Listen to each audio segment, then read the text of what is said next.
तो ये वीडियो जब से सामने आया था, हमने प्रमुखता से इस खबर को दिखाया था और इस खबर का भी असर हुआ है। किस तरह से रिक्शे वाला बच्ची को गोद में उठाते हुए रिक्शा चला रहा था और इसे प्रमुखता से दिखाने के बाद खबर का असर हुआ। ज्यादा जानकारी के लिए प्रतीक हमारे साथ जुड़ गए हैं। प्रतीक, प्रमुखता से खबर दिखाई गई थी बेबस पिता की, उसके बाद न्यूज़ 18 की खबर का असर हुआ है। देखिए बिल्कुल ऋतु, कल की तस्वीरें जहां दिल को टीस दे रही थी, वहीं आज कहीं ना कहीं तसल्ली देती हैं कि चलिए खबर हमने दिखाई, एक दायित्व अपना निभाया, लेकिन जिला प्रशासन ने भी सजगता के साथ उसमें अपनी भूमिका निभाई है।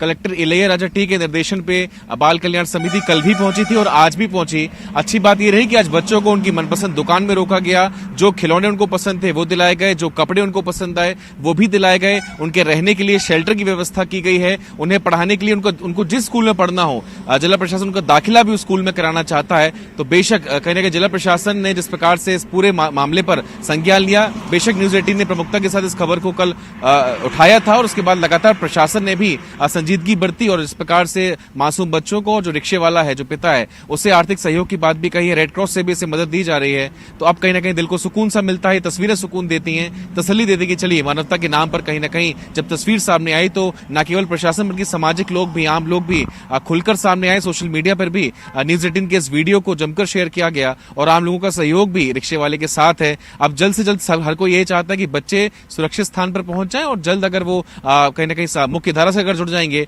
तो बेशक जो ये पूरा काम हुआ है, चाहे वो खबर दिखाने का हो या फिर सहयोग का हो, वो मुकम्मल पूरा होगा। जी प्रतीक, बहुत शुक्रिया जानकारी को साझा करने के लिए। रायपुर से बड़ी खबर है, यूनिफाइड कमांड की बैठक अब खत्म हो चुकी है। सीएम भूपेश बघेल की अध्यक्षता में ये बैठक हुई है।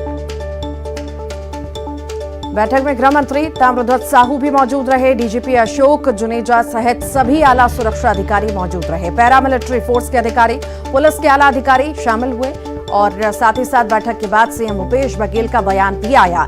नक्सल उन्मूलन पर विस्तार से चर्चा हुई है। सीएम ने कहा सुरक्षा बलों के बीच समन्वय अच्छा है, पैरामिलिट्री फोर्स और स्टेट पुलिस के बीच समन्वय अच्छा है। नक्सल क्षेत्रों में कई सारे कैंप भी खोले गए हैं। नक्सल क्षेत्रों में विकास के कार्य लगातार जारी हैं। विश्वास, विकास और सुरक्षा को लेकर आगे बढ़े हैं।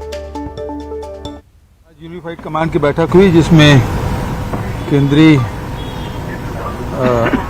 गृह विभाग के सचिव भी आए थे और हमारे जितने भी यहाँ के मुख्य सचिव, डीजी सहित सारे जितने भी पैरामिलिट्री फोर्स यहाँ हैं, तो सीआरपीएफ के डीजी और सारे अधिकारी उपस्थित थे और अन्य विभाग के अधिकारी भी उपस्थित थे। हमारे गृह मंत्री विशेष रूप से उपस्थित थे। अच्छी बैठक हुई और अभी पैरामिलिट्री फोर्स और स्टेट पुलिस के बीच समन्वय बहुत अच्छा है। साथ ही कैंप भी बहुत सारे खोले हैं और कैंप के साथ साथ जो वहाँ विकास के कार्य हैं, जो आम जनता की जो सुविधाएं की चीज़ें हैं, वो सब चीज़ हम लोगों ने स्वीकृत भी की और इस्टेब्लिश भी हुआ। जैसे उधर आप बीजापुर या सुकमा में कहें तो राशन कार्ड नहीं था, आधार कार्ड नहीं था, सब बनवाने का काम, राशन दुकान, आंगनबाड़ी, स्कूल खोलने का काम, 260 स्कूल हम लोगों ने जो बंद पड़े थे उसको शुरू किए। सड़कें भी बनाई, टेलीफोन की भी सुविधाएं हुई, टावर भी लगे। तो इस प्रकार से लगातार केंद्र सरकार और राज्य सरकार के सम्मिलित प्रयास से और पैरामिलिट्री फोर्स और स्टेट पुलिस से, डीआरजी के मेहनत से नक्सली काफ़ी पीछे हटे हैं और लगातार हमारी कोशिश ये रही कि हमारी जो नीति है विश्वास, विकास और सुरक्षा, इसको लेके आगे बढ़े हैं। इसका लाभ मिला है और अभी जो प्रमुख रूप से बातें आई हैं तो एयर कनेक्टिविटी की बात है और सड़कें और बनाने की आवश्यकता है और कैंप और खोलने की बात है। ये सब बातें केंद्र सरकार के लिए रखा गया।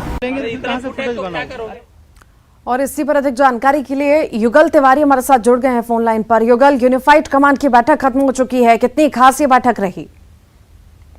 जी देखिए, एक महती बैठक थी और ये तीसरी बैठक थी कांग्रेस सरकार छत्तीसगढ़ में बनने के बाद। मुख्यमंत्री भूपेश बघेल की अध्यक्षता में ये बैठक हुई। सुरक्षा एजेंसी के तमाम जो अधिकारी थे वो सभी मौजूद थे। गृह मंत्री ताम्रध्वज साहू भी मौजूद थे। पत्रकारों से चर्चा करते हुए मुख्यमंत्री भूपेश बघेल ने कहा है कि ये बैठक बहुत ही सार्थक रही है और जो फोर्स है, फोर्स की भी मांग करेंगे। और उन्होंने जो केंद्र सरकार के साथ साथ जो सुरक्षा एजेंसियां हैं उसकी काम की सराहना भी की है और उनका पीठ भी थपथपाया है। बड़ी बात यही है कि फोर्स मांग करने की बात उन्होंने कही है आने वाले समय में।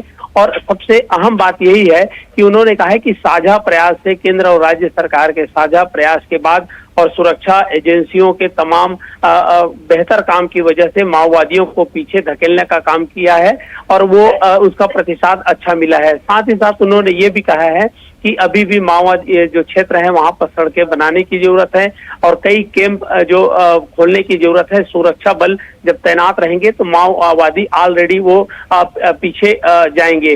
तो अभी फिलहाल जो बस्तर के एक जो जिले हैं कोंडागांव, तो उसे जो माओ नक्सल मुक्त जिला बनाया घोषित किया गया है।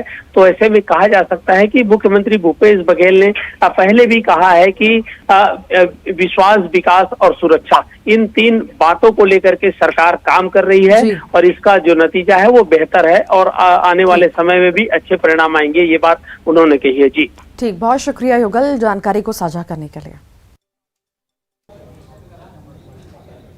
और चलिए अब बात करते हैं कांग्रेस से आजाद हुए गुलाम नबी की।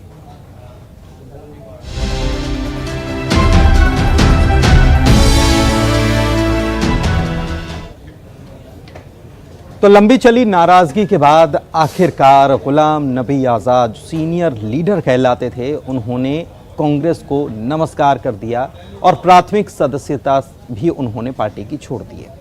जाने से पहले उन्होंने कई सारे आरोप कांग्रेस को लेकर लगाए हैं और बहुत सारी बातें उन्होंने कही हैं, लेकिन इसके पहले जयवीर शेरगिल जो हैं वो सीनियर नेता, युवा नेता माने जाते हैं, उन्होंने भी पार्टी को ऐसे ही टाटा बाय बाय कर दिया। और ये दोनों नेता ऐसे ही नहीं हैं जिन्होंने इस तरीके से पार्टी को अलविदा कहा हो, बल्कि कई सारे ऐसे नेता रहे हैं जिन्होंने पार्टी पर आरोप लगाते हुए पार्टी से अपने आप को अलग कर लिया। एक रिपोर्ट देखिए। कांग्रेस जोड़ो यात्रा निकाले, भगदड़ का आलम है। कांग्रेस एक डूबता जहाज है। धारा 370 अड्डी तभी से कश्मीर में, जम्मू में आज़ादी की बयार चल रही थी। आदरणीय गुलाम नबी आज़ाद जी ने कांग्रेस छोड़ के इस हवा को और तेज। मध्य प्रदेश के गृह मंत्री नरोत्तम मिश्र ने तंज कसा और कहा कि पार्टी को कांग्रेस जोड़ो यात्रा निकालनी चाहिए, तो विपक्ष ने ऐतराज जताया। वाशिम से लोकसभा चुनाव जीता। 1982 में केंद्रीय कैबिनेट में मिली जगह। 1985 में दूसरी बार लोकसभा चुनाव में जीत मिली। 1990 में पहली बार राज्यसभा के लिए चुने गए। 1991 में संसदीय कार्य मंत्रालय मिला।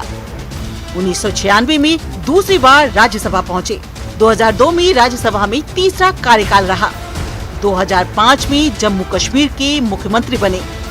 2009 में राज्यसभा में चौथा कार्यकाल रहा। 2014 राज्यसभा में नेता प्रतिपक्ष बनाया गया और 2015 में 5वीं बार राज्यसभा के लिए चुने गए।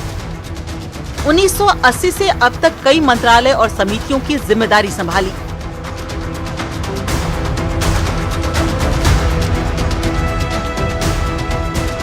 टूटते रिश्तों से कांग्रेस का कुनबा घटता जा रहा है।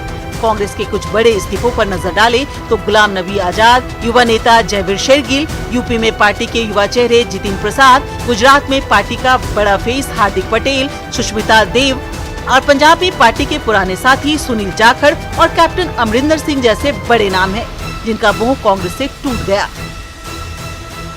देखिए, गुलाम नबी आजाद साहब कांग्रेस के सीनियर लीडर हैं।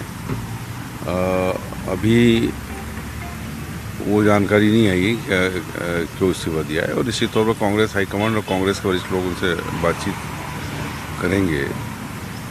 और एक ऐसी शख्सियत है गुलाम नबी आजाद जो केंद्रीय मंत्री, जम्मू कश्मीर के मुख्यमंत्री, युवक कांग्रेस के अध्यक्ष से जब राजीव गांधी थे उस जमाने से कांग्रेस के बड़े बड़े पदों पर रहे हैं, राज्यसभा के नेता प्रतिपक्ष भी रहे। ये उनका अपना निर्णय है और उनको लग रहा होगा कि कांग्रेस में उनके लिए अभी जगह नहीं है, काम करने के लिए जगह नहीं है। बड़ा योगदान था उनका, राष्ट्रीय स्तर पे भी नेतृत्व करते थे, शीर्ष नेतृत्व के भी करीब माने जाते थे। जम्मू कश्मीर के भी मुख्यमंत्री रहे, वहाँ एक बहुत ही संवेदनशील राज्य है, वहाँ के अगुवा थे। गुलाम नबी आजाद का पार्टी छोड़ना न सिर्फ कांग्रेस के लिए बड़ा राजनीतिक झटका है, बल्कि जम्मू कश्मीर में कांग्रेस को बड़ा नुकसान भी हो सकता है।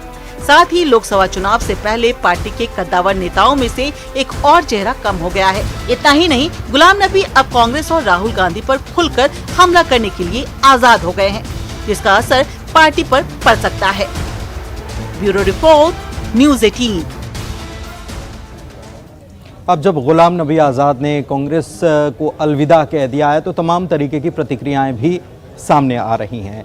छत्तीसगढ़ जहां पर कांग्रेस का शासन है वहां से भी प्रतिक्रिया आई है। रायपुर से प्रतिक्रिया सुनवाते हैं, मुख्यमंत्री की तरफ से क्या कहा गया। उनकी लड़ाई अब समाप्त हो गई, वो वैसे ही नेपथ्य में चले गए। कांग्रेस पार्टी ने उसको पूरा सम्मान दिया, केंद्रीय मंत्री भी बनाए, महासचिव भी बनाए, मुख्यमंत्री भी बनाए। तो जो एक व्यक्ति को मिल सकता है किसी एक पार्टी से, उतना सब कुछ वो प्राप्त किया। उसके बाद आप पार्टी की सेवा करने के बजाय उसको जिम्मेदारी भी दी गई। अभी जो वहाँ चिंतन शिविर हुआ उदयपुर में, वहाँ उसको जिम्मेदारी दी गई थी, लेकिन लगातार वो मीन मेट निकालते रहे और आज इस्तीफा दे दिया। मैं समझता हूँ उसके जाने से पार्टी। तो तमाम नेताओं का इस पर रिएक्शन, प्रतिक्रियाएं सामने आ रही हैं। पूर्व केंद्रीय मंत्री जयराम रमेश ने भी गुलाम नबी आज़ाद के पार्टी छोड़ने पर ट्वीट किया है और उन्होंने ट्वीट करके लिखा है कि जीएनए का डीएनए अब मोडिफाइड हो गया है। जीएनए यानी कि गुलाम नबी आज़ाद, उनका डीएनए मोडिफाइड हो गया है। उन्होंने लिखा है कि जिस शख्स को कांग्रेस लीडरशिप हमेशा सम्मान देती आई है, उस शख्स ने धोखा दिया है। और तंज कसते हुए जीएनए और डीएनए की बात उन्होंने रखी है।